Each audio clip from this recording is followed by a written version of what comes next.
Destimeter, Bukod Benguet. Grade na natin. This ride was special dahil medyo complicated ang route.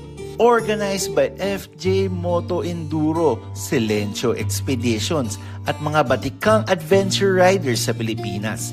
Solid ang grupo. Solid ang riding. Pero sa video na to, focus muna tayo sa paved roads at overall experience ng Bukod. Hindi muna sa off-road. Yung adventure riding at moto camping, ibang video yan. Route quality. Grabe ang pacing ng daan dito. Ang bilis, ang linis, at sobrang satisfying. Kumpleto sa twisties, long straights, at smooth transitions. Yung pagkatahi-tahi ng kalsada, sure na pinag-isipan yan. Pag pinush mo yung bike mo dito, siguradong pagbaba mo ng Manila, mas magaling ka ng rider. Dumaan kami sa Santa Fe, Buyasyas Trail pero hindi kasama sa scoring. Bukod, Baguio. Babalikan mo ang rutang ito kahit 5 beses pa. Hindi ka magsasawa. Route quality, solid 9 ang grade niya. Scenery. Iba talaga ang Benguet. Punong-puno ng pine trees, terrace farms, at makakapal ng ulap na parang yakap ang mga bundok. Habang umaakyat ka, may malalalim na mga bangin at mga views na sobrang calm and breathtaking. Sa bawat corner, may bagong sorpresa. Minsan sea of clouds. Minsan tahimik na barangay na parang huminto ang oras. Presko ang hangin. Malamig. At minsan mapapaisip ka kung nasa Pilipinas ka pa ba. Bonus ang ganda ng Omaking Camping Trail kung saan kami nag-overnight camping. Dumaan kami sa Loocan Airport. At yung malupitang Ambuklam Dam.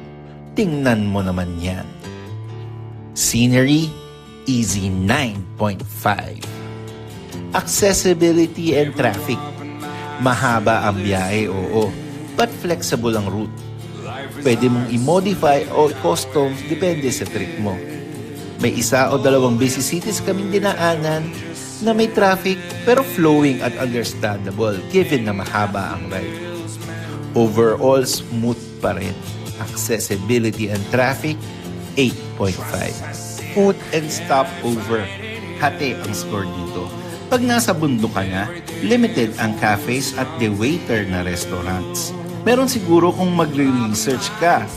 Pero on plain view, konti lang. Karinderya gaming talaga. And honestly, masarap. Make sure na umorder ka ng gulay. Strong suit nila yan. Sa stopovers naman, kahit saan ka huminto, panalo sa pictures. Overlooking ka lagi, malinis at presko.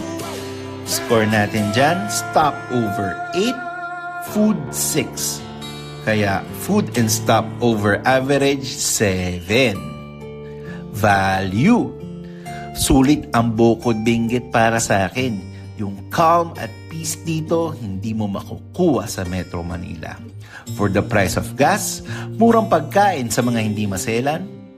Value score ko dito, 9. Ang overall score ng Bukod Benguet, 9 out of 10. Kung trip mo ng mga long rides, magandang kalsada, at mga views na hindi ka bibiguin, puntahan mo ang Bukod Benguet.